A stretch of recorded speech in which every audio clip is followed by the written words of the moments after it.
this is probably the most guests we're ever going to have on this podcast at one time. And I wouldn't do it if it were not a special occasion. Sometimes I get press releases to my email. Actually, I get a lot of press releases to the point where I filtered them out. Like if you use the phrase for immediate release, I probably didn't see your email except when I went to check for it. I just happened to check my email. It was either a Monday or a Tuesday morning.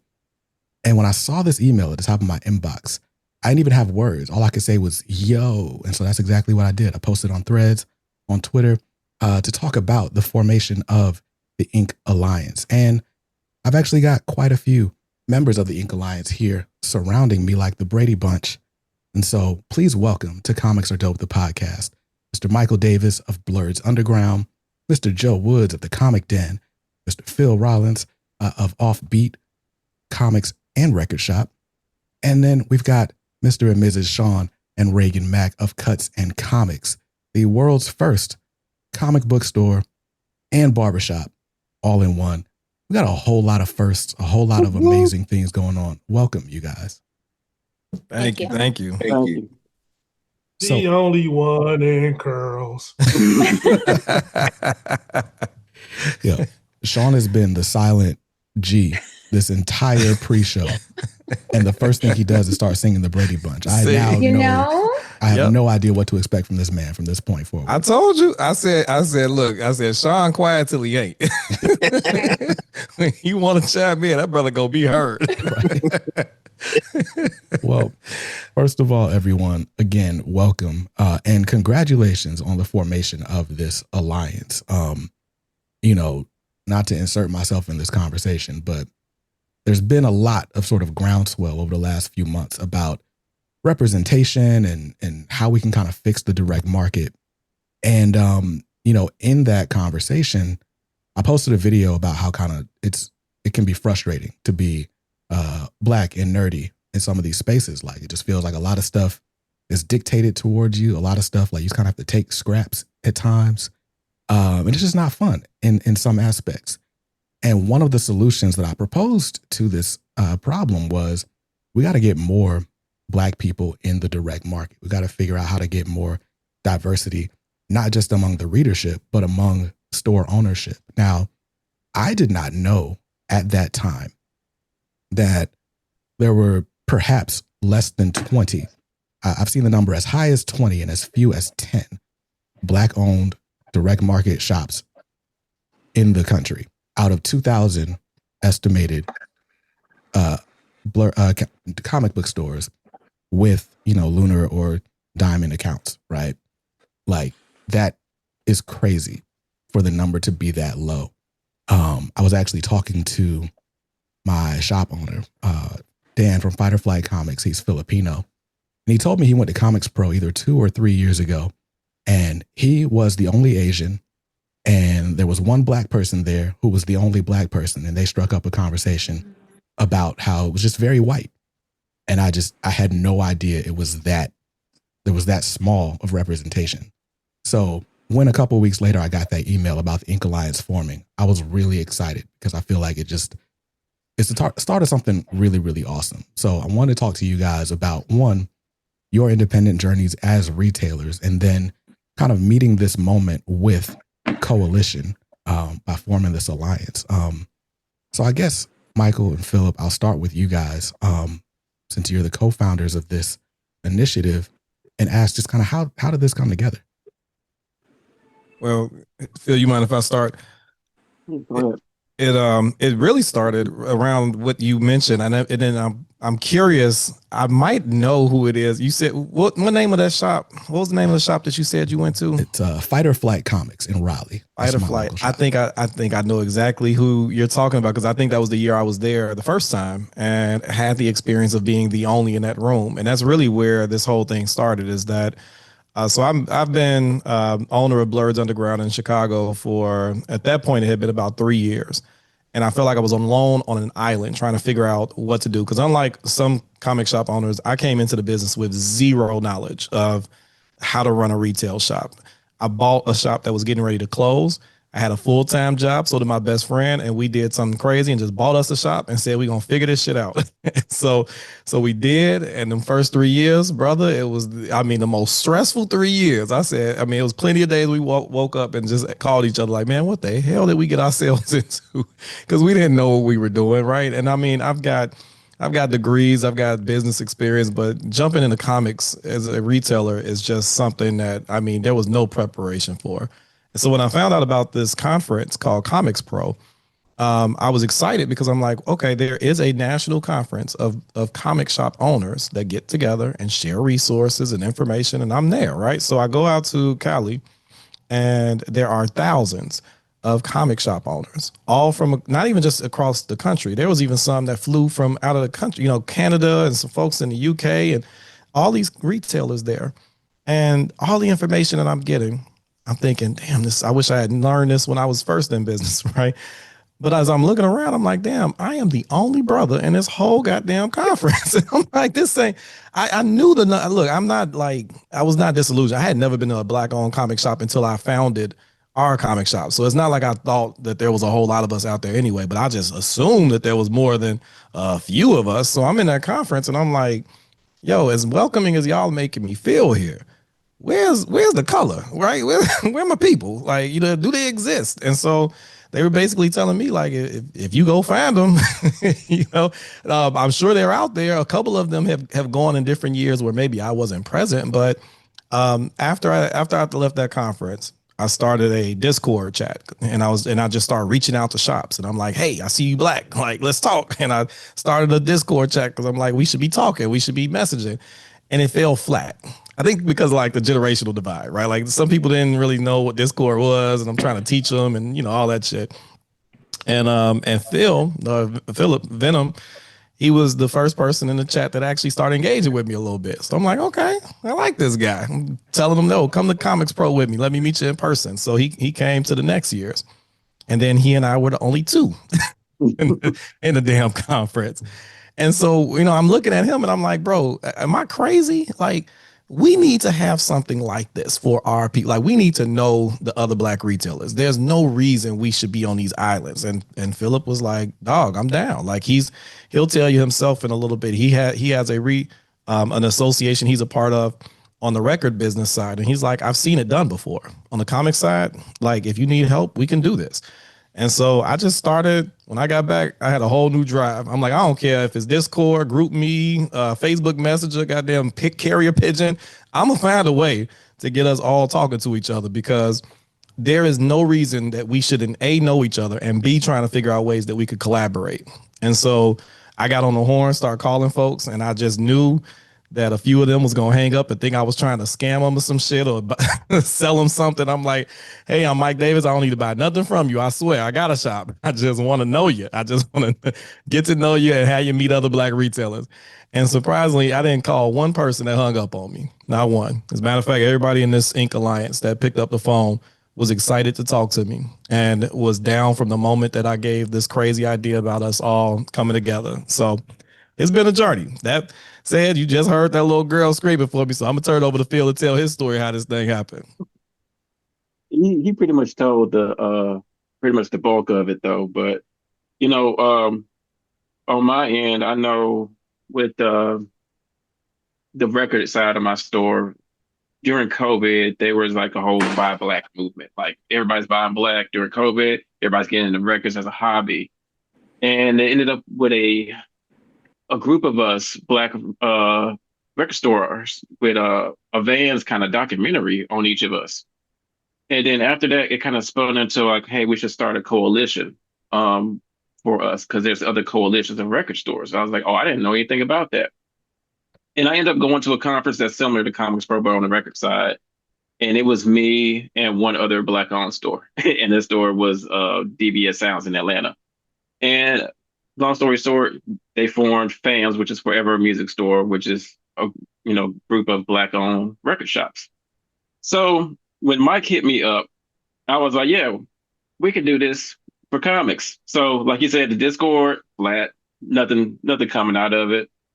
And then I think it wasn't until I participated in local comic shop day last year And I was like, what the fuck is ComicsPro? I don't know what this is. Like, I see it, I know that the thing, whatever. I said, and so I did my research, did my Googles, and looked it up. I said, okay, I'm gonna go to this, sign up for this membership. This membership costs a lot of money. It better be worth it. And so I did the membership, got in the group, and Mike is the only black person in there. And he's like, "Oh, you going?" I'm like, "Yeah." He's like overly excited, and I'm like, "All right, yeah, I'm going."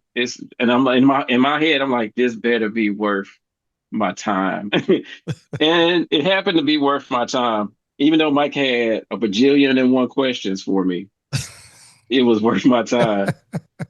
But um, the Ink Alliance formed kind of quickly. And Mike had started a Facebook group with us called was it the Black Retailers, Yeah. Yep. comic book retail, Black comic book retailers. And it wasn't until like we talked about forming it, but we kind of been like slow pacing it, and it wasn't until we had got an offer proposal, I guess, and we was like, oh, we need to go ahead and do this. I said, you can't fail unless you try. So the Ink Alliance was kind of formed in what, like 2 months, If that shit, I thought I've been saying a maybe a month. month. Yeah, Yeah. yeah. And that's why, that's part of the reason why we know there's more. We know there's more stores out there. Visibility has been low with black retailers, and so now that it's gonna grow. Ink Alliance is definitely gonna grow, and we've been reaching out to these other stores. But that's why we have a core 10 right now, which is because we had to get this up and going. We needed like hard commitments immediately. Yeah. Yep. And we'll talk a little bit more about that offer, that proposal that came in just a bit. But I want to turn attention to the birthday boy, Mr. Joseph Woods. Because agreeing to do an interview on my birthday is not something that I would do. So I appreciate you being here, sir. But I wanted to so I'm familiar with your shop mainly because of the Comic Shop web series that was filmed at your location. And that kind of put it on the map for me. And then, I've got several writer friends, on the West Coast, and it seems like everybody who is anyone stops in at the Comic Den. So you've got, it was a young lady doing socials for you for a little bit. I don't know if she still is. Oh, Erin. Yeah, she still does them. Nice. So I've seen your shop getting some traction online. And I did not have an in to like connect with you. I was like, I should like find out who knows him so I can like meet this brother. But I wanted to ask how you got in the business, and perhaps what are some of the unique challenges that have come from being an independent black retailer? Well, to be honest, I'm gonna tell you like my brother told me. I was building myself and preparing this throughout my whole career, running retail stores. For the last probably like 20 years, I've managed big box stores from CVS to Big Lots to Vons and stuff like that. So learning retail merchandising, leadership, all those attributes kind of brought me to where I am today, but the amazing thing about that, through all that, my one piece was my comic books, learning more about, reading story arcs, learning more about, artists and writers, finding more about black writers and artists and characters and stuff like that. You become a student of the craft as you grow and mature in comics and stuff. And you want to know more and more and more about, characters. And the one thing I found out during my early years when I was a kid, like following guys like John Byrne and George Perez, there was an artist by the name of Keith Pollard. Him and my mother's like the same age. He was drawing Thor, he was drawing Fantastic Four and Spider-Man, and some months he was drawing these books at the same time, and knowing that he was a black artist, which I didn't know at that time, I always said to myself, if social media was active back in those days, had we known about black artists like him, he would have moved a whole generation of guys like myself to get into writing and art and stuff like that. So that opened my eyes to like who else is out there that's done these amazing things that I don't know about, that I would like to bring to the table. So in this journey, like a friend of mine did some time in prison, and he was a total inspiration to me because he got out there on the nonprofit market. He started a baking business and stuff like that. And he was like, dude, all the time I was in there, I was thinking about you and those comic books. No matter what we done, whether if it was good or bad, you was always in those comic books, man. He said, I think you have something that can be powerful to bring our community back together. So I was like saying to myself, what can I do? Dude, I manage stores for a living, you know what I'm saying? And but the thing that I thought to do was, it came to my spirit, was to give. So I would get donations of books I didn't want anymore, and I would go to like events and stuff like that, and I would just give the community comic books. When I bought Blackula by Rodney Barnes, I grew up in Watts, and Blackula starts in Watts. So I'm showing guys in lowrider clubs and stuff like that, like, hey, man, comic books are in your neighborhood. And that drew interest to that. So, guys were like, yeah, man, I used to hustle. You find out drug dealers, all type of dudes have been involved in comic books, So it opens up the avenue. And now they want their kids to know. Because what are we giving them? We're giving them stuff to read. We're giving them things that open up their minds toward creativity and stuff like that. And that's all I was trying to do, is give to our youth. That's one of my business models, is to create that that new generation of writers, artists, and collectors. That's what I feel like us in the Ink Alliance are going to do. We're going to create that new generation. So they're on the same push and drive that I'm on. But back to that, I think every man in here, Mike, you just went to go tend to your daughter. BJ, you just had a little kid. My son was my driving force, because I'm not going to lie, I was a 401k hugger. You know what I'm saying? I was, my benefit hugger. I said, I'm cool. I got a good job. I make good money. I'm doing all right, but something in my core spirit just said, you know what? You won't know until you try. Failure can't be an option. And if you fail, what do? You just get back up. Failure is not fatal, and success is not final. So even though we're doing well, we got to keep driving the bus to where we get to where we got to go. And so I just decided, after I did this giving thing, because I have a nonprofit called Soul Geek Empowerment. Soul Geek Empowerment is my giving source. I give out comic books, Funko Pops, everything. And from there, I had so many people, where's your store at? Where's your store at? Where's your store at? I decided to do the comic den. And then I gave my boss my 2-week notice. And he was like, are you really doing this, man? And I was like, yeah, I'm going to do it. But, I'm giving you a 2-week notice in case it don't work out. I'm coming back, man. I want to be on good terms with you and stuff like that. But, going on 2 years, I really feel blessed. God, this is one of the best moves I ever made in my life.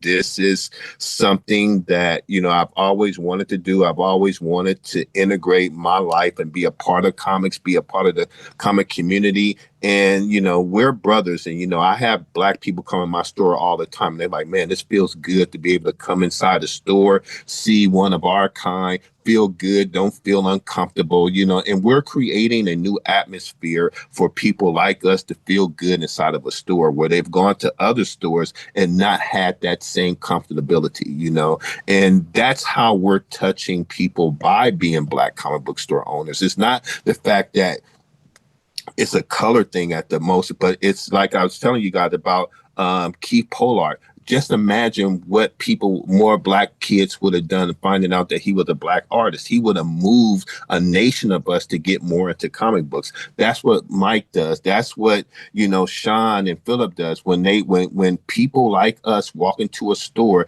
and they see us, being bookstore owners, it influences them to say, hey, if they can do it, I can do it. And that's what I think, that's the main push of all of our drive, is to just be a powerful source of encouragement. Because reading comic books for so long, you're either going to think like the hero or you're going to think like the villain, dude. So I've just been at this going on 2 years. I'm the youngest out of the crowd, but man, I gotta say, I don't bullshit around when it comes to this. I drive the bus hard, and I don't get off until I get to my stop, and I'm not gonna stop at this, dude. I'm gonna keep doing this until, it feeds me well. Facts. Now that representation is really important. I know it's a buzzword right now, but like, I remember being at GalaxyCon a couple of years ago, and I never knew that Ron Wilson was Black until I walked past his booth. And I consider myself to be fairly plugged in. I'm online every week, but had no idea. And like another example, Dennis Cowan is like 8 months older than my mother and like grew up down the block. And it's like, right. this dude was drawing Batman. Like, I would have never known, you know, like it's crazy. And that you go all the way back. Like, Black people have been in comics since pretty much the beginning. And, you know, but people would have you believe that we're some super minority and Black people don't buy comics and we don't care about it. And it's like, this couldn't be further from the truth. So I'm glad that, you know, on all levels, but especially at the retail level, that we're pushing back against that narrative. And so I guess, you know, since we got, you know, co-host so nice, we got him twice, you know, Mr. and Mrs. Mack here from Cuts and Comics.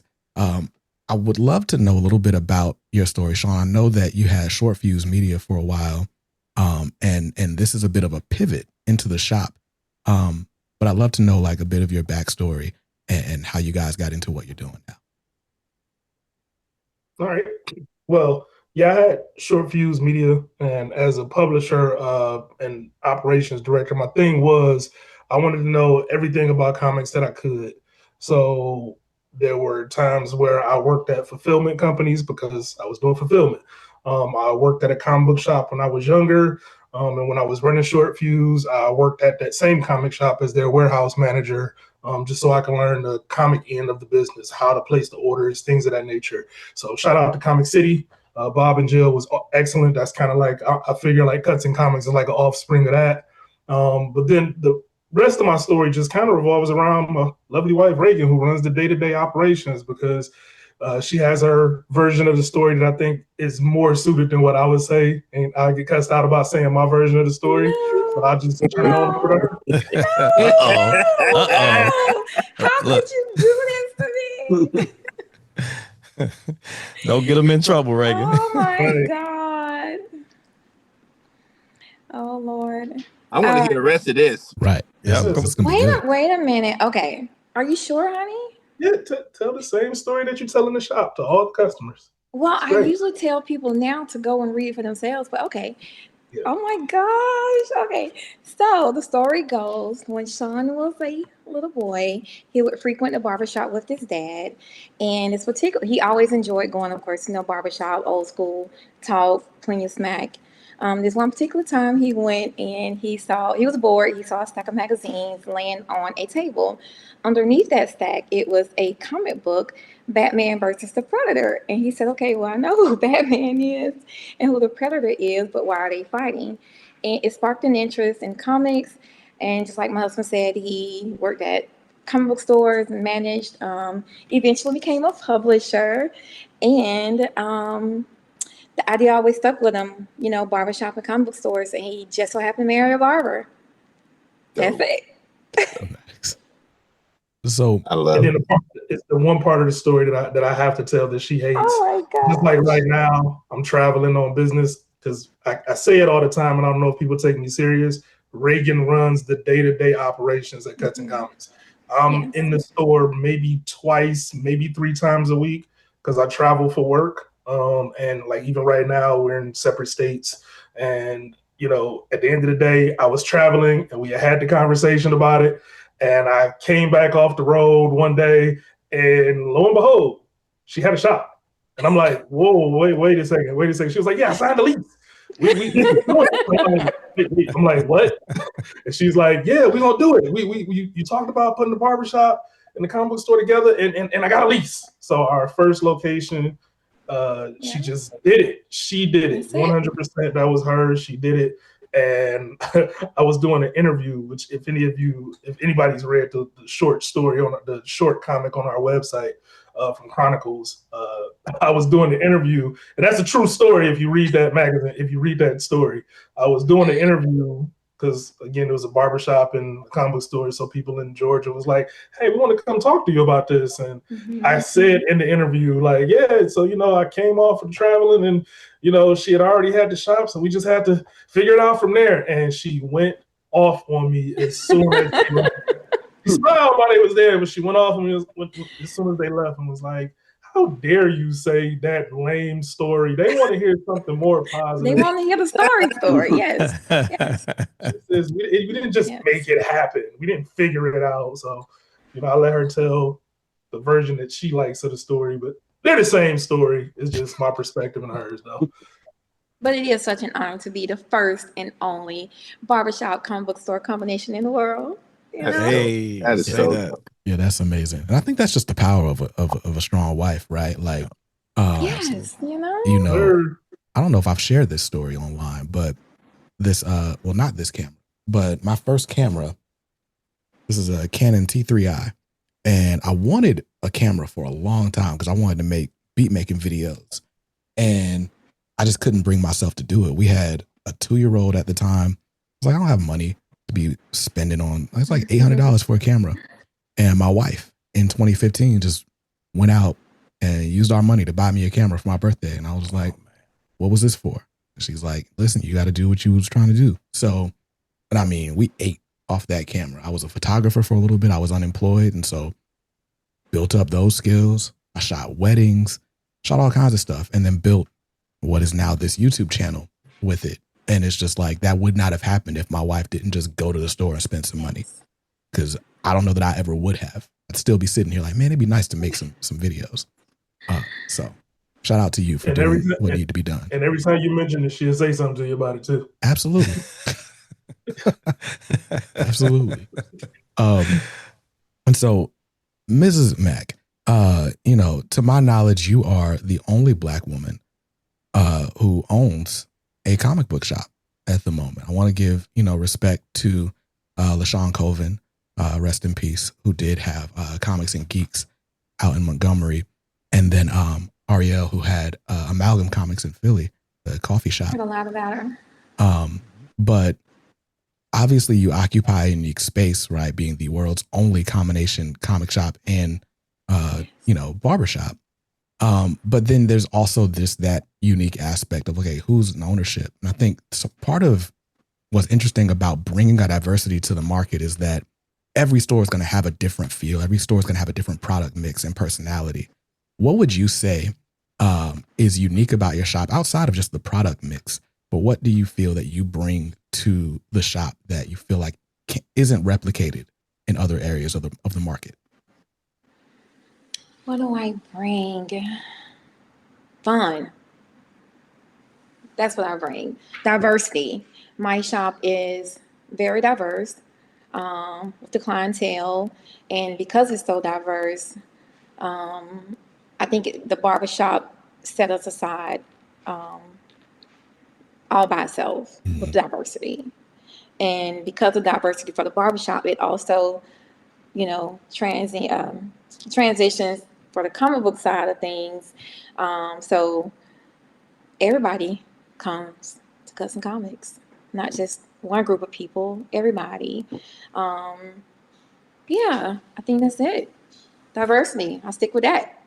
I would chime in. I would chime in also and say I told Mike when he first reached out about us joining the Ink Alliance. You know, the first thing I said, and I think the first meeting I attended, is I said that, hey, our shop is not like regular comic book shops because we don't get the same customers that you guys get. Essentially, we get the customers that most comic shops want. We get new customers. Like just about every single one of our customer is not a comic book fan that's walking in looking for comics. They're coming in to get their haircut, usually starting off with their children because they assume we're a children's shop for getting their haircuts. And then, you know, usually the fathers and or the mothers watch their kids get their haircut a couple times and say, oh, she can cut my hair too. You know, and while they're there, the fathers and or the mothers sometimes are usually looking at the racks like, I used to read these when I was younger. I used to check this out. And I didn't even know they still made these. And all of a sudden, we give every single customer they get a haircut, they get a comic book as well, as a curated comic. So they get those first couple comics, then all of a sudden they come back and they at the shelves and they're grabbing something. So we bring in customers back and or introducing children or anything like that to comics. So I think we got a fairly different base. I think we're a little jewel as far as, you know, being a comic book store in our community, because the people that frequent like our competitor shops, if they go there and it's out, if they find out about us, they usually know they could probably get it at our shop because things don't fly off the shelf like that at our shop. if that makes any sense. So Yeah. that I would say that'll be the bit of difference that I would say about our shop versus other shops. We typically get customers that's not 100% coming in just for comics. We're growing that aspect of the business, and we do make a decent amount on that side of the business, but that side is growing, and it's growing because there's new readers. We're getting new readers all the time. Wait a minute. I need to change my answer. I need to let me change my answer right now. You seeing what's special about Cuts and Comics watching the two of them. When she said it was fun watching, I could watch Ragan and Sean all day because they are just fun to watch, and I'm sure it's the vibes in the shop. Yeah, definitely. So now with that being said, right, like having this sort of constant flow of new customers, I feel like that's, it certainly is like what the ideal is for some people. But at the same time, I know most direct comic shops or direct market shops, they are relying on that weekly pull list customer, right, to predict how much they're going to have to, order and how their inventory levels are going to look. How do you guys manage that, knowing that there's going to be a steady flow of people that are walking in for the first time? So for me, from an ordering aspect, because I'm tech support, I kind of handle the back end stuff. What I typically do is, be honest, I just order the stuff that I like. I order the stuff that I think looks cool. If I see something, I may get, being with distributors now, we get PDF copies of certain books. I may read the PDF and say, this looks dope. Or if I hear a little buzz about something, I may get it.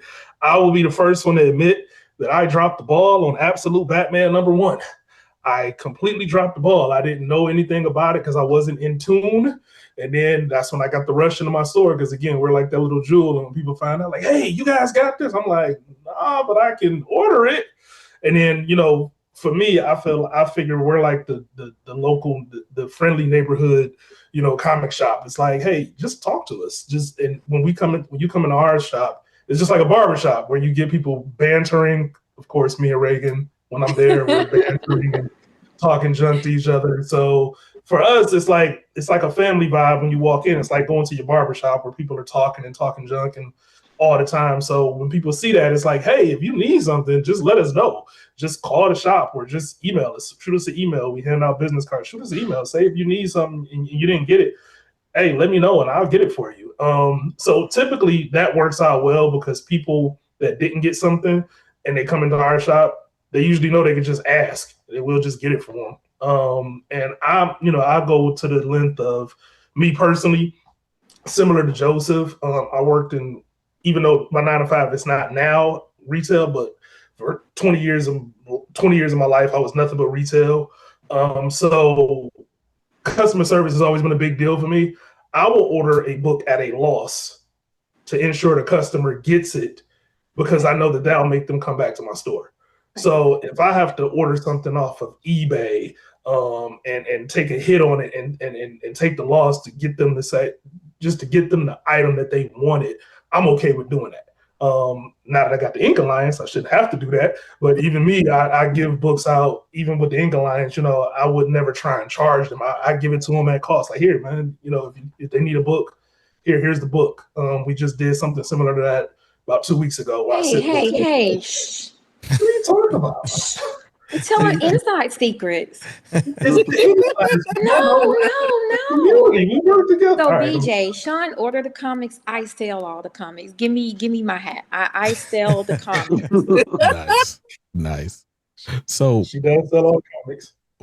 So most of them. Phil, your comic shop. Funny, your background looks like my old background. I had to put my records in storage when we bought this place. But your comic shop is also a combination. You kind of do an art gallery, but you also have a record store. And my understanding is that takes up the majority of your business, or is responsible for the majority of your revenue at the moment. Why bring comics in as a part of that mix?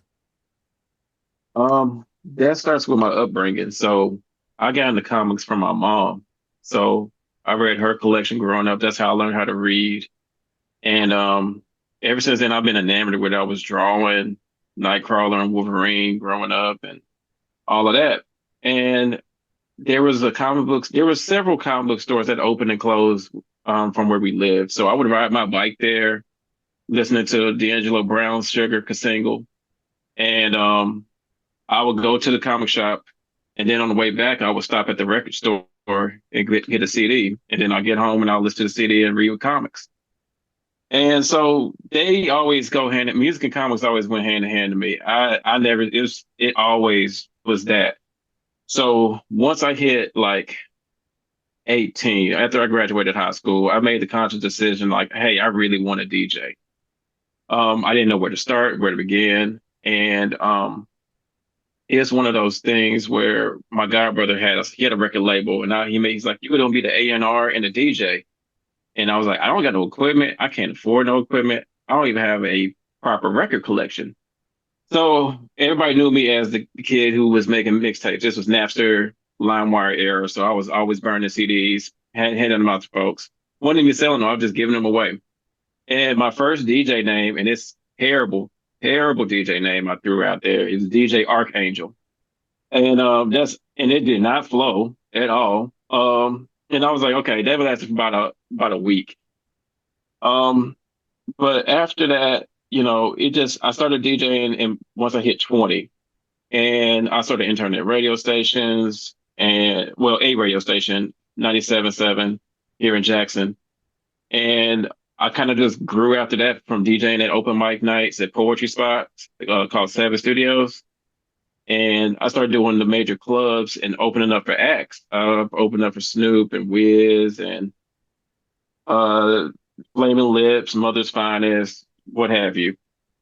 And everybody that met me, they're like, oh, your DJ name is Young Venom, like the snake. And I'm like, no, it's like Spider-Man. Like when Peter Parker had the black suit on, he had a bad attitude. That's pretty much me. They're like, oh, yeah, you an asshole. And I'm like, yeah, I am an asshole. So after that, everybody's like, oh, well, you should open up a comic book store. You know a lot about comics. And I'm just like, no, it's not going to work in this market. Not by itself. And then I mean, other people, they were like, oh, you should open up a record store. It's not going to work. And I'm like, I said the same thing. And so I ended up being a part of this Leadership Institute. And at the end of the Institute, we had to come up with a product that affects our community. Now, mind you, I'm a college dropout. At the time, I am a youth justice organizer for the ACLU Mississippi. So I'm doing Know Your Rights trainings and everything else. And so I'm there. My cohorts are all doctors, lawyers, councilmen, aldermen. And as soon as I walk in, I'm like, oh, yeah, you're the DJ. And I'm like, my name is Phillip. I'm not DJing right now. Appreciate it. And all of them, either ran for office or opened up a practice, of course. So I proposed to them the idea of Offbeat. And I said, Jackson is 80% Black. We don't have a record store that sells majority Black music. We don't even have a comic book shop. All the comic shops are in the suburbs. And we have 2 HBCUs here, Tougaloo and Jackson State. And there are some talented artists out of there, but there's no art gallery for them to showcase and sell their work. So I want this to be a conduit for them to showcase and sell their work, because they teach you art, but they don't teach you how to sell art. And so I wanted to give them a stepping stone for that in some form or fashion. And the people that were over it, they're like, yeah, you had the most well thought out plan. And I was like, that's scary because you're talking about we got people running for office, but whatever. And Offbeat just kind of birthed from that. I started out with 2 record bins, 4 bookshelves. I was not doing single issue comics. I was directing them to my comic shop that I was still going to at the time. I was like, you want single issues, go here. But I carried a lot of trades, because then at this time, this was like 2014, everybody was like binge watching, TV shows. So I was like, okay, if they're going to binge watch, they can binge read and have all 6 issues in the trade. That was my mindset of it. And, it worked out. I had people slowly coming in, and it wasn't until probably like 3 years ago. The comic shop I used to frequent, they decided to close and sell to the other comic shop. Now, when that happened, chaos ensued because people didn't like the other comic shop. And that comic shop ended up selling full of subscribers, pools online. So a lot of those people started coming to me, and it's slowly growing. We get about like 80 something subscribers now that come to the shop on a regular basis. And now where records was majority of my sales, it's half and half right now. I have some dedicated people that will get every variant cover there is and stuff like that. Because somebody's like, "Oh yeah, I have been out of the game for a while, so I need to catch up." And I'm just like, you can just not do that. I don't want your wife to kill me. And I appreciate you, but I try to give them a good experience to everybody that comes in the shop. I've had people that come in, that's tourists and stuff like that. I had a guy from St. Louis today and another guy from Las Vegas, and they were telling me about, hey man, this has been a great experience.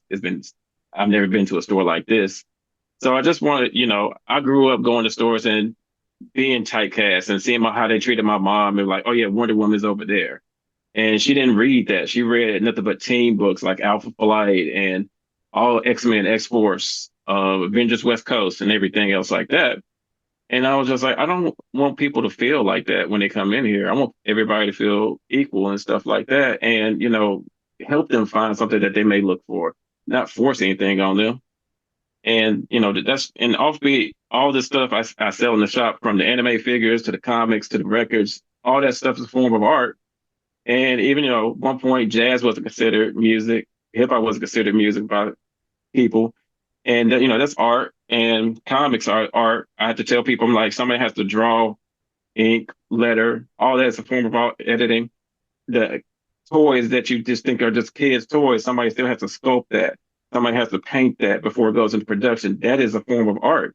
So that's why the store's called Offbeat. Not only are we on the offbeaten path in Jackson, Mississippi, but all this stuff is a form of offbeat art. Thanks.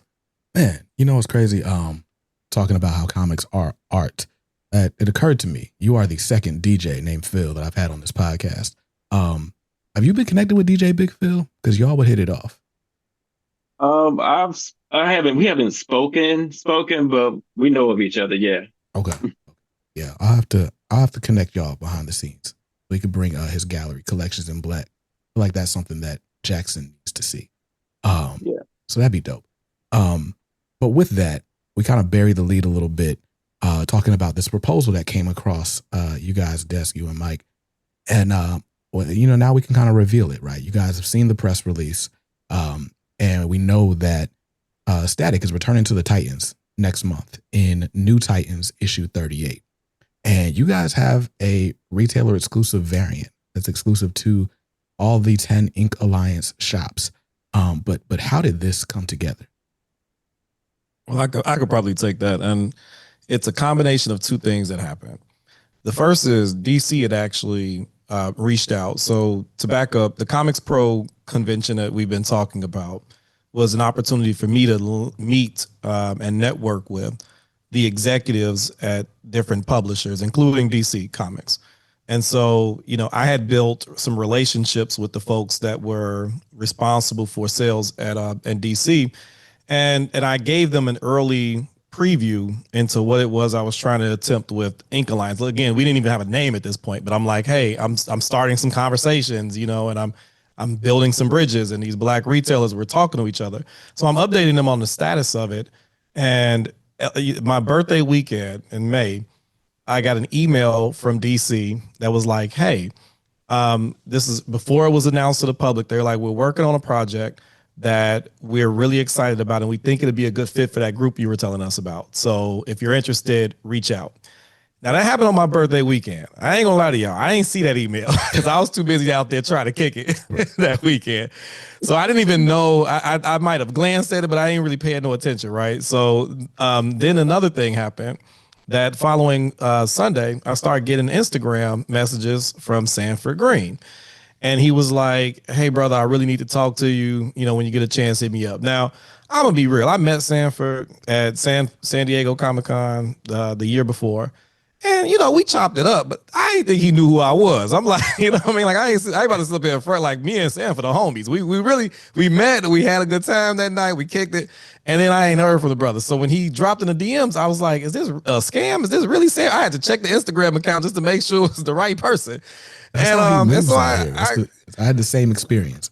We chopped it up for who knows how long, and I told my daughter, I was like, I didn't know he knew who I was. And I was like, you know what? We two black beings, probably just saying what's up. Right? Come to find out, this man just be lurking. He be lurking. So I'm like, wow. And I don't even tell his business because now everybody gonna be dropping this Sanford DMs. I know you checking this, but no, like so Sanford hits me, and I called him right after I read the email from DC. I called him and we got on the phone, and he was like, "Look, brother, he was being real cryptic because he didn't know I had known about this. He didn't know DC had reached out to me already. So he's being real cryptic. He's like, hey man, I got this cover idea, man, for this project I can't even talk about yet. But when I finished it, he was like, of all the covers I've done, he said, when I finished this one, I was like, yo, this is special. This got to stay in the culture. I couldn't give this one to DC, right? Like I couldn't make this an open order variant. So like I've just been looking for like a black owned shop to gift this to, so that it don't go to open order. And I was like, wow. I was like, that's fantastic. But I can't buy 1,000 copies of this goddamn book. Like I said, Sanford, I appreciate it. Because like that's the thing, right? Like with these, so a lot of people don't understand, like for these exclusive variants, you got to be willing to commit to a minimum of 1,000 copies before they will lock it in with you, right? And you got to pay to commission the art. Exactly. Well, all sorts of stipulations, right? But that's why many of the smaller retailers, black-owned retailers, like we have never really been able to fully participate in this program because the threshold is so high, right? It really favors bigger stores. So when he told me about this, I was hand slapping him. I'm like, bro, I bet you this cover's fire. He was like, he even sent me a text with it, and I was like, bro, this is fire. But I ain't gonna Blerds Underground ain't about to finance it. I said, but what you don't know is I'm like, I've met with DC, or they send me this email. I know what project you're talking about. I know what this is. And I said, you happen to hit me up at the same time I'm having conversations with other black retailers anyway. Like we're starting to unite.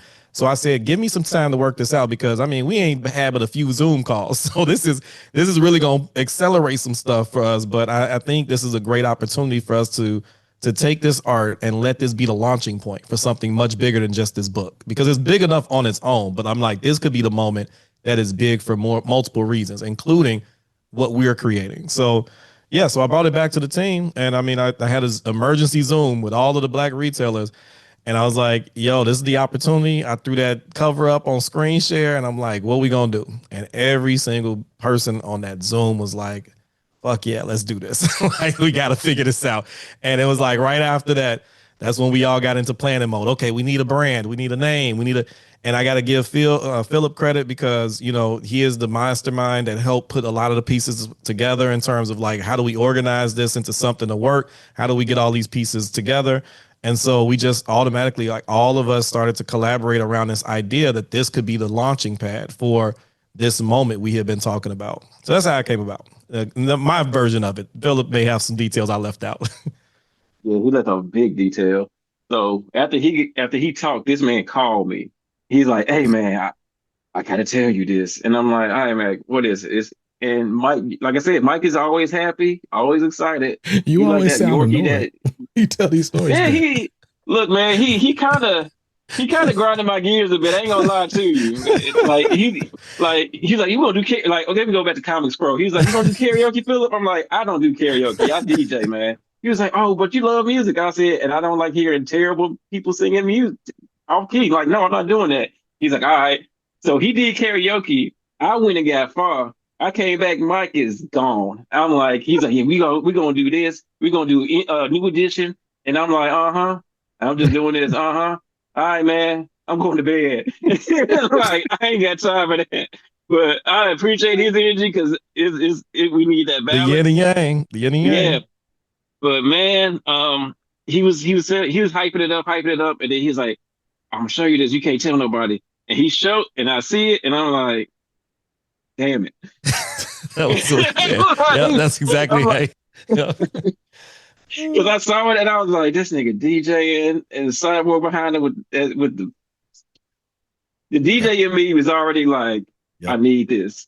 And so immediately the thing I said is, I need the original art. like I don't get, like I said, we're gonna do this, but also I need the OG art. I need that in my house now.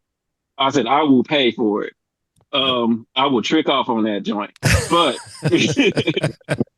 but it's like, it is yeah, man, it's crazy. It's like a really whirlwind experience, and how this all came about with everything. And I'm just glad pieces have just lined up for all of this.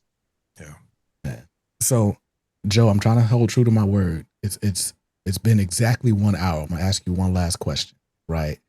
So, when this came together, I'm gonna ask each of you all this individually, but what made you want to join the alliance? Like, I have a small bit of experience joining alliances, and the last time didn't really work out for me so well. But I'm curious as to like what you felt like the group could bring, like how the whole could perhaps be better than the sum of its parts, and why you're still down for this. Oh, well, I think this is history in the making. I mean, honestly, this has never really been done in my knowledge whatsoever. I believe that this unity is going to bring apart more offers. It's going to bring out more Black artists and Black writers. It's going to bring more opportunity to the Ink Alliance to have like these great dope covers. But just to bounce off what Michael and Phillip was saying, man, just to know Sean and Ragan and Tony, just to be able to reach out and just have these powerful connections with other stores, that's where the privilege and the honor truly comes from. For me, it's just to know these individuals and their drive and stuff like that, because they all seem to have a uniqueness to their business, in my opinion. Sean said that I thrive off service. All of us sell comic books, and we got counterparts around us, but the difference is how we make people feel when they come into our store compared to when they go into other stores. And that's when I talk to each, or I hear from each and every one of those. I always listen to the uniqueness that each of us have, and then to culminate that into the Ink Alliance. I just think that that's a powerful movement that's going to be a mark that can't be erased. Yeah, man. I love one thing that like I've seen happen in other shops, right? Like, because like you said, you got to buy 1,000 copies at least of these retailer exclusives, and a lot of the other shops, they'll team up, and pay for a print run and be like, all right, cool, like your shop's in this city, my shop's in that city, so we're not even really competing. Let's go in on this exclusive together. And so when I saw the announcement for this, I was like, okay, this is dope. Like, it allows people, like you said, to get in on a trend, but also create a moment or be a part of a moment that otherwise would not be available to you guys as individuals. So I'm really excited to see that this has come together so well. And it's just, I don't know, it's heartwarming to, one, know that you all exist, right? And to see you all exist in community, right? Where it's not egos. It's not like, all right, well, I've been here this long, you've been here that long. Like, everybody seems to value each other on an equal playing field. There's clearly, respect and reverence of one another. So it's really dope to see. Not that y'all needed to be hyped up like that, but I just got to call it out, No, that's it. That's the vibe. I mean, look, it's been some times, especially early in this, when we had our first few Zooms, and you would see all the faces on the Zoom, where I told the team, I'm like, yo, let's just stop for a second and just look at this. I get chills, man. Sometimes, I mean, even now talking about it, it's like the experience of putting all of these great people together around a common cause is the stuff that these books are made of. It's the teams that Phillip was talking about. It's the X-Force, X-Factor, what I mean? Like, these are the types of things that get you excited. And to know that this is, like, to Joe's point, history in the making, that we have the potential to do something in this industry that has never been done in 2026. This industry been around a minute. To be able to say, like, we are doing something that truly has not been done in the culture. And we're doing it, to your point, without ego and trying to figure out ways of building bridges in a moment where it's so divisive, right? And we see the stuff, we ain't blind to it, you know what I mean? To see an example of what it can look like when Black folks start building together, working together, collaborating together, it's seriously something that I'm the most proud of. I mean, my shop was about ownership. When Marcel and I purchased Blerds Underground, it was about Black ownership and like being able to show that and represent that to my community. This is about legacy for me. Like, this is taking that next step and making sure that it doesn't stop at a Blerds Underground, that we can solidify, as long as there is retail, comics retail in this country, that we can do our part to make sure that there's a Black shop represented up in that. That's the legacy that we're building together. And that is, of course, something that we can only accomplish together. So anyway, I just had to say that real quick because I think that's important. Excellent. You got me wanting to go to a Jay-Z concert. Still mad I didn't get that ticket. I'm sorry. Go ahead. Man. So spot. Joe, I'm not kicking you out. I just want to respect your time and make sure you're on time for your birthday festivities. I appreciate that, man. I appreciate that. No, but it's an honor and a pleasure to meet you, BJ, man. Love my folks. Love my Ink Alliance, my first lady. Love all y'all folks.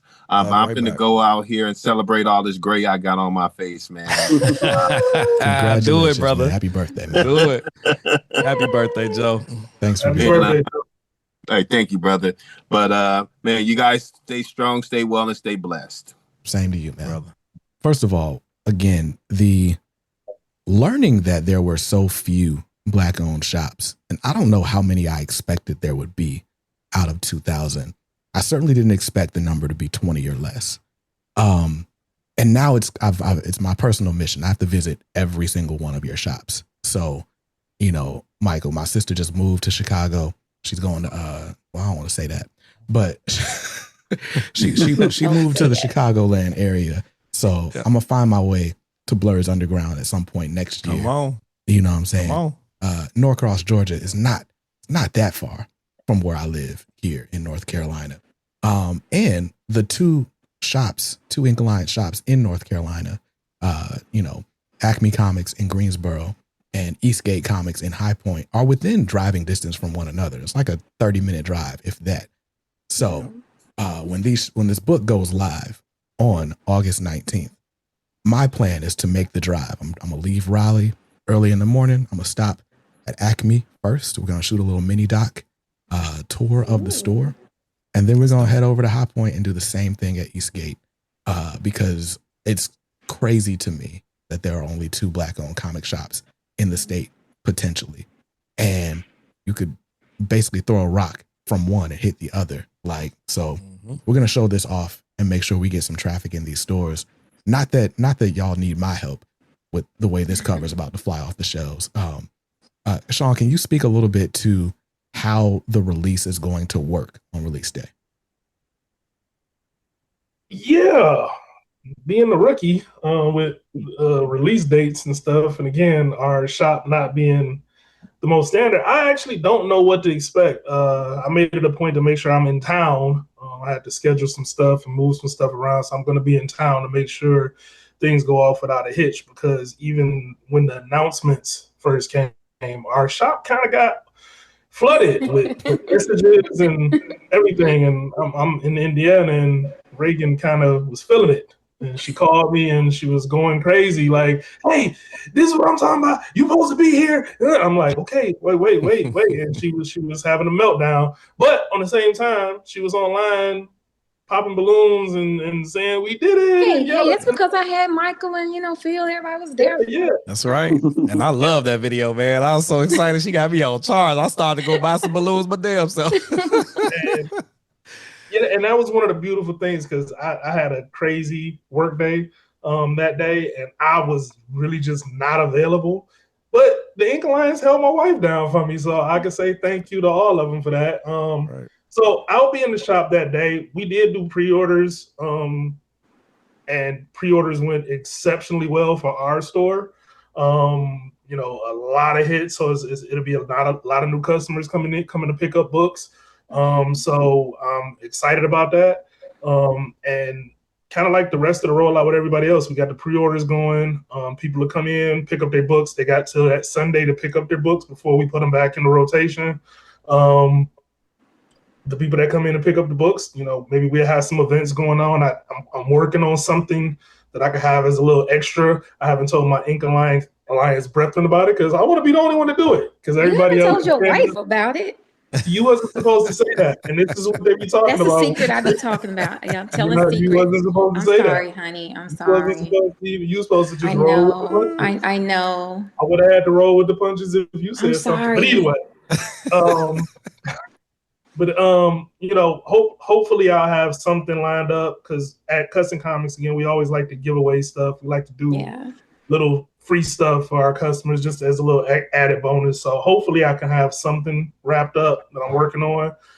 If I do, great. If not, I'll be in the shop with my wife, just holding her down just in case we get a swarm. So again, I've never been involved with any big releases. But luckily for us, the things that we've done so far, when it's been anything remotely similar to a release, like Star Wars Day is a big thing for us. This coming August 1st, we're doing a screening for a private screening for Spider-Man Brand New Day. That sold out almost immediately the first week, and I thought it was going to take at least a month and a half for us to get everything sorted. So I'm assuming it's going to go the same way, especially based off of how our pre-orders have been. But yeah, BJ, I'm going to tell you, I don't know. We don't know. Right. We're figuring it out. I thought we couldn't say figure it out. See? Oh my Lord. Well, I will figure it out. I told you I love watching them too. Right. So I can do it all day. I need the Mack show for real. But really? That's what I've been saying. Listen. Kicking it with the Macks. Right. But Michael trying to trademark that. I am, brother. I swear I'm a trademark that when it happens. But yeah, so I have to apologize to the Macks because I definitely contributed to some of this web traffic. When I saw y'all put a pre-order up, I was like, oh, bet. And then I got the confirmation email and it was like, hey, the pre-order is just for local people. And I was like, oh, my bad. I'm gonna need to cancel that. I'm gonna have to cancel that. But we'll see how things shake out on a Sunday. We'll see what gets left over for the general public. I'm excited. Honestly, selfishly, I hope these books all sell out in person because I just think that would be a dope thing to sell out within 5 days of this book. And I don't know that I want to see it go on the secondary market. I would hope that everybody that's buying it is somebody that wants to have it. But hey, as long as y'all get your retailer exclusive money, like I'm cool with whatever happens after that. You know what I'm saying? But real quick, I do want to shout out because again, the rules for this release, you've got to go to an Ink Alliance shop in person on Wednesday, August 19th to pick up this book. And for the first 5 days, that's the only way you can get it is to go into an Ink Alliance shop. After that Sunday, they may release whoever's got online web stores. Maybe you can call, do a mail order, however it works for the individual shops. But there will be some, we assume, left over for the general public to pick up, however you can make that or get that done. So with that, I want to shout out each of the shops that you'll be able to order this book from. So we talked about Acme Comics. They're in Greensboro. Shout out to Lord Retail. We've got Blerds Underground. Of course, Michael's here in LaGrange, Illinois. Shout out to Tony at Challenges Games and Comics in Atlanta proper. And we've got Tucker. That's the Tony gonna get you when he hit us. Right. It's Atlanta. That's a joke. But shout out to the Macks are here from Cuts and Comics in Noonan. I said Norcross in Noonan, Georgia. Shout out to Eastgate Comics again at McDonald Court in High Point. I'll be there on the 19th. Gulf Coast Cosmos in Houston, Texas, the only Black-owned shop in the state of Texas. The state of Texas is huge. That is crazy. That's big. Yep. Yeah. Right. Yep. Offbeat. Shout out to Phil's here in Jackson, Mississippi. I've been to Jackson, Mississippi one time on a church trip. Shout out to Joe who just left from the Comic Den on West Slauson in LA. And then we've got Third Coast Comics in Chicago proper and Windows Comics and Collectibles in Claremont, Florida. So those are the 10 shops you'll be able to order this exclusive New Titans 38 cover by Sanford Greene. If you have not seen it, I will edit it in so that you can see this cover. But it is every bit as amazing and infuriating as Phillip described. It is static DJing with Cyborg standing behind with the sound machines. Like just, it is the most hip hop dance hall sound clash cover I have ever seen. And it's done by Sanford Greene, who I've never seen a bad cover by this man. I just purchased his first published cover art and it was dope then. So yep, that's just how it goes. So it's a momentous occasion. Static is back in the DC universe. He is on the Titans, joining the Titans. As I filmed this, New Titans 37 just came out yesterday, and there's a little 4-page preview that kind of explains a little bit of how Static came from the Dakota incident into where we're about to find him next month in New Titans 38. So go pick that up so you're not completely lost on the story so far. You didn't buy the New History of the DC Universe, the Dakota incident, you need to go pick that up. I'm not sure how you missed the huge campaign and an event that was. But once you grab that, grab your New Titans, you'll be all caught up on where Static is currently. Now, with all of that said, I guess I should ask what this moment, like, and Static coming back to the DC universe proper, means to each of you guys. Yeah, that's whoever wants to take it. I think for me, personally, it's like a full circle moment, because when I initially came up with the business plan, so when Marcel and I were best friends, when we were talking about first starting a shop, we were thinking of names, and we had a lot of terrible names. And one of the first names that we came up with was like the Milestone Initiative or Institute. It was something, but the thought then was that we wanted to pay tribute to the legacy of Dwayne McDuffie, of the brothers that put together Milestone. And now, fast forwarding, we're in business. I had an opportunity before we formed the Ink Alliance to meet and talk to Dennis Cowan, and when he was in Chicago for C2E2. And it was at the time where we were just kind of like starting this group, and we were just, meeting each other. And I was explaining to Dennis what I was hoping would become this group. And he gave me so much knowledge of like the history, the importance of these characters and why they need to exist, why retail needs to support their existence. This is right around the time that the Dakota incident, the New History of DC Dakota incident came out. And so we were all on the horn with Joe Illidge, and for us to be able to take a part of this moment, this historic moment that Static joins mainline DC on a team like this, for it to be the moment that we announce this group, that we have this cover and opportunity to celebrate one of our own artists, to me, it just feels like this full circle moment. You know what I mean? It's like it's bigger than just Static. It's the legacy of Milestone. It's us paying tribute to the brothers that were the first to do something that historic on that bigger stage.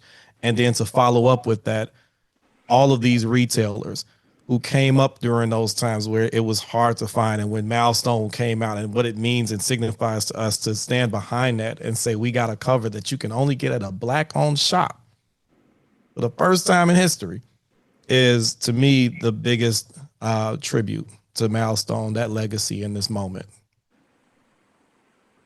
For sure, man. Well said. Just recently, there was an article that came out, or an announcement that DC made, basically putting limits on some of the activities of these retailers, right? For those who don't know, been under a rock, with the success of the Absolute Universe, there's been quite the renewed interest in retailer exclusive variants. And, most people, when they ask me, like, hey, there's been 98 covers for Absolute Batman number 23. And I'm like, whatever, if the market can support it, these retailers are paying for them. Like, what's the harm? But these drops are going like, sneakers pass releases on Saturday morning, and it's causing a lot of consternation. And there have been some shops that have been gaming the system where they'll hold a certain amount of stock for a little bit, and then they'll kind of trickle it out, but they'll keep increasing the prices as it gets later and later in the drop season or cycle. And so to put a stop on that, DC has announced like hard caps on what you can sell your retailer exclusive comics for. Keep me honest. What is the new rule? That you can't do more than 5x.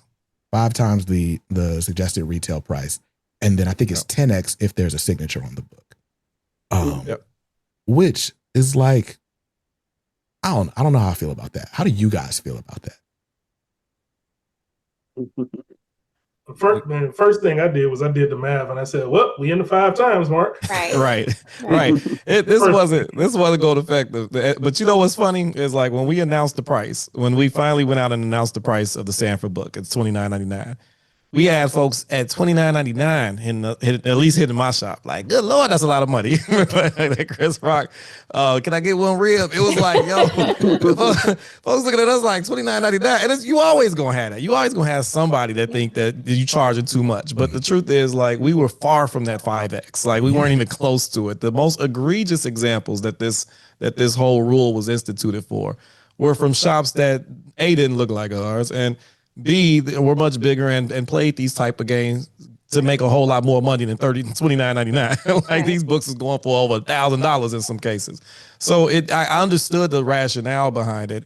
And I don't think that we were in any sort of violation. But to your point, the timing sucked because it was like we just announced our price.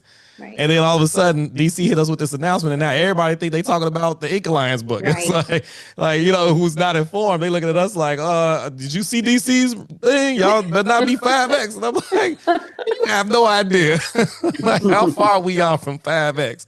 But you know, these are the types of things like I would say this, you know, Black folk, we do business different, right? Like we're always considering our community. We're, you know, because most of us are doing more than just trying to make a quick buck, right? When we decided the price for the book, we had conversations as a group, how we wanted to unify this price so that you can't, you know, one store is not charging more for the other and what the buy-in should be so that we can attract new users, new collectors to buy this book, right? We wanted to make it affordable. We wanted to make sure that we had protections in there so that, you know, folks wouldn't just come off the internet and buy up all these copies to resell on whatnot. Like we talked about the limiting to one person to avoid some of that stuff that happens in the market. So like all these questions and debates and conversations we had as a team was to make sure that our people had access to this book. The ones that DC talk about, they ain't worried about none of that. They sit up there trying to figure out how can I get 1,000 off of this absolute Batman cover. So it never really, for me, I can't talk for the rest of the group on this one, but it never really for me bothered me at all. I saw the announcements, I was like, all right, cool, that don't apply to me. But what did the rest of you all think? John? Go ahead. Well, I'll say that just from being from a former publisher standpoint, I had a lot of publishers, actually, indie publishers reaching out to me like, hey, what you think about this? And I'm like, well, you know, at the end of the day, again, my first thing was, well, we under the 5 times mark, so it's not a big deal. And two, again, to Mike's point, it wasn't addressed to us.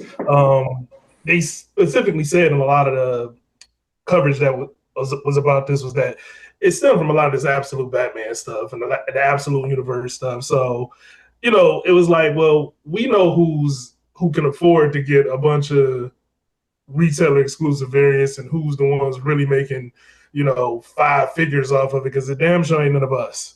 So, you know, you can't make 5 figures off a $30 book anyway. So, not at the amount that we ordered. So, you know, it didn't bother me. I posted something on our Substack and I left it at that. I made some comments on some posts. I answered the questions that came and left it alone. I feel like, Mike, $29.99. Can I get one rib? For real. Right. Like $29.99 for a piece of history, right. You guys. You can't put a price on that. I mean, if you had to, would you put it at $29.99? $29.99? Right. It's history. Right. Absolutely. Do y'all? Is this a? Sorry, this popped in my head. Is this a regular cover or is it cardstock? Cardstock. Oh, that's dope. That's, man, y'all could have sold it for 50. Well, I guess y'all couldn't at this point. Right. Easily could have been. No, that still wouldn't be 5X if I do it my math right. Carry the one. Yeah. I think we'd have still been straight. But Phillip, what was you about to say? No, like it didn't. I think when people, you know, I didn't have any complaints on my end, but I'm also somewhat of a former hype beast. Mm-hmm. So I had a lot of, you know, I see everything. So I see the people that were complaining like, oh, I don't have a store in my area. Y'all should be shipping this out. And then I see why is it $30? And I'm just like, man, if it's something that you want, you will go get it. I will drive. I'm in Jackson. I'm 3 hours away from New Orleans and in Memphis and 6 from Dallas and Atlanta. And I have taken those road trips to get what the shoes I want. I would say that much. I've stood in line, take the road trip, eat some Buc-ee's, whatever, and then I'm there and I'm chilling. And, you know, I feel like crap after eating at Buc-ee's, but, you know, it is what it is. But the thing about it is where it's also an experience to go to get, not only it's a history making thing, but it's an experience to go visit these stores and stuff like that as well. That was another initial reason for like, we want these people to come to these stores, get this comic, and then possibly find another book if possible, or start a subscription to Titans. And then that way we can continue to get more Black representation in comics because they're going to see these sales and stuff like that of that. So that being said, with how the Dropgate and the fallout from Dropgate leading up to this DC decision, that's never going to affect us in our bottom line. All our stuff is going to be done with purpose. Because I had a customer today, they're like, "Oh, you should do an Absolute Batman cover now that you got this formed," and I'm like, "That's not in the plan, man." I said, "There's too many people doing Absolute Batman. Y'all should be sick of Absolute Batman covers. Retailer exclusive, whatnot exclusive, whatever. It's too many." And I'm born in the 80s. I'm a child of the 90s. And I remember when the 90s boom happened and from a consumer standpoint. And I'm like, man, we got this full cover, X-Men Prime, X-Men Omega, Alpha, and all of that stuff. And then it just imploded. And those books are easily to get. And I'm like, okay, the market is there. And there's a lot of people buying right now. But it's gonna stop eventually, and we don't know when that is. And that's on just the collector standpoint. What we need to focus on is what Sean and Ragan are doing and getting consistent new people reading these comics. It'd be a plus if they are consistent young Black people or kids reading these comics, and they're getting a $5 book, once a month. And that leads to, something that they can continue on throughout life. Because it's a probably the most affordable hobby I have. And I have a lot of hobbies as a DJ. Records aren't cheap. They're not. And selling new records, you don't even want to know my cost on. Well, Mike knows my cost on records. Right. I wouldn't looked it up. He went and looked it up because he nosy as hell. But it's not easy when you have, as I'm talking personally, it's not easy when you have things that you love. And I don't have every record I want, and I know my limits. But I'm like, okay, I could buy it online, but I'd rather go to the store and find it. And some people get that, and some people don't. And some people end up will. But the thing about it is, all this stuff, like I paid the $40 for this cover. Had to have it. I had to have it. Yep. And so get mine signed over here. Yeah, I'm gonna get mine signed next week. So when $30, I'm like, again, this is art. Art appreciates in my eyes, and especially if it's well kept. And anything less than 30 was gonna be a slap in the face to Sanford Greene, in my opinion. And I really do think like his art needs to be valued, not undervalued, especially for an incentive cover. And these things people will realize one day because, shoot, man, you either get in line or get out the way and let somebody else get it. And that's going to be it. That's right. Yeah, man. Listen, drops are drops. This stuff happens. I remember going and putting in 5 different raffle tickets because my wife really wanted the Columbias. Excuse me. They were calling them the Legend Blues that year. And I missed on every single raffle. I was mad. So I had to just go ahead and pay the tax and grab them on the resale market. And that's just how it goes.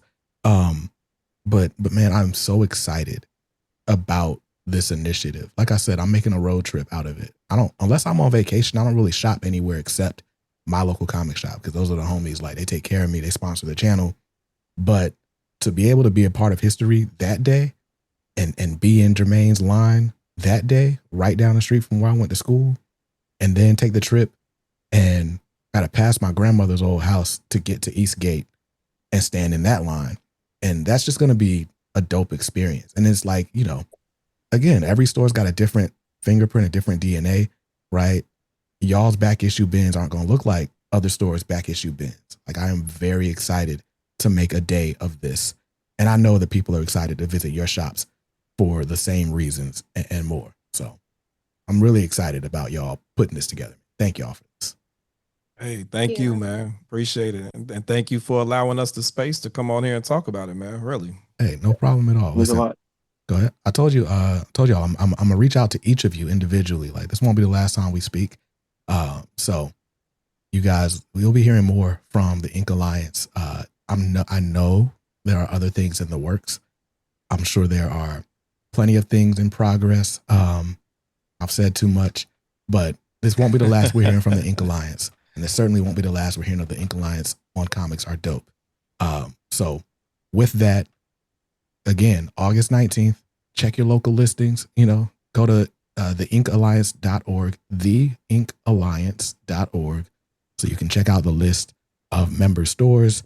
You can see there's contact information. So you need to figure out, okay, what time's the store open this day? Who's doing what events? How many copies am I limited to? All that information will be at each individual retailer.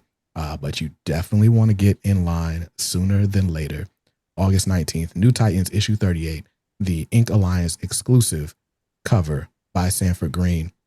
It's amazing. I'm going to have at least 2 copies, and you can't buy them off. So, my brother, you got to get your own. Love it. So with that, y'all, again, thank you to each of the Ink Alliance members, those who represent on this call, those who are not. Shout out to Joseph. Happy birthday to him.